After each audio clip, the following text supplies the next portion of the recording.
Bonjour à tous, aujourd'hui on va voir le développement d'une figure ou comment pouvoir la reconstruire sur une feuille en papier.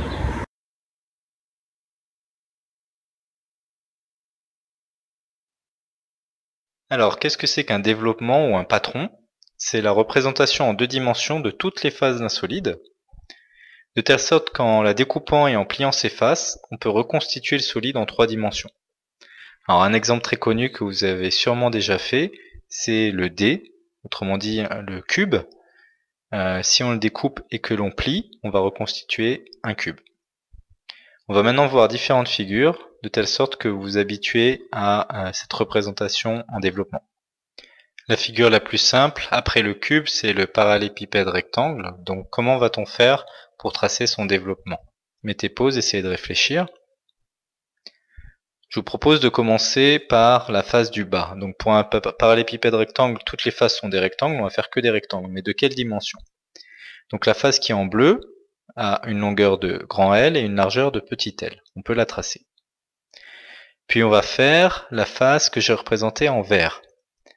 La face du dessus et du dessous, on va les coller comme ça, qui a cette fois une largeur de h. On va faire la face de gauche et la face de droite, qui vont avoir des dimensions de petit l et de h. En effet, il faut faire vraiment attention quand on fait un développement. Ces deux arêtes vont être collées. Donc nécessairement, ces deux arêtes ont la même longueur. Là, cette arête-là a également une longueur de h. C'est vraiment le point le plus important pour le développement. Et puis enfin, on termine avec la face du dessus qui est rigoureusement identique à la face en bleu.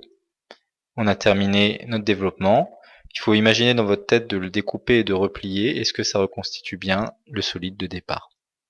Alors le point qu'il faut vraiment noter dans votre théorie, c'est la précaution suivante. Les côtés correspondants doivent avoir la même longueur. Donc, quand des arêtes vont se toucher, forcément, elles doivent avoir la même longueur, sinon ça va pas bien refermer le solide.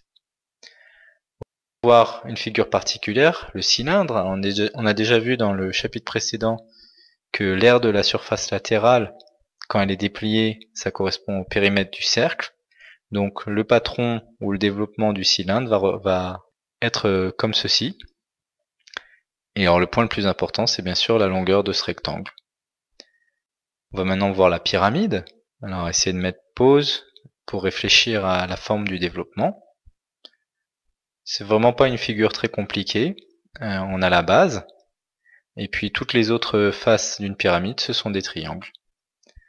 Donc on colle les triangles de façon à ce que quand on découpe et qu'on plie, on retrouve la pyramide. Le prisme droit à base triangulaire, on aurait pu faire d'autres prismes droits. Et cette fois, ça va être à vous de le tracer. Donc je veux que vous traciez très précisément sur votre cahier de théorie le développement d'un prisme droit à base triangulaire. Donc c'est un excellent exercice pour vous entraîner. Pour conclure, nous allons avoir besoin plus tard de 2D. Donc je vais vous demander de les fabriquer en vous aidant du patron ci-dessous. Une fois que vous les avez dessinés, vous devez bien sûr les découper et les assembler. Donc par exemple avec du scotch. Donc voilà, c'est à vous de fabriquer 2D. Donc le développement de cubes est assez facile. Vous allez voir qu'après pour les coller, c'est pas évident. Alors n'oubliez pas d'allumer vos cerveaux.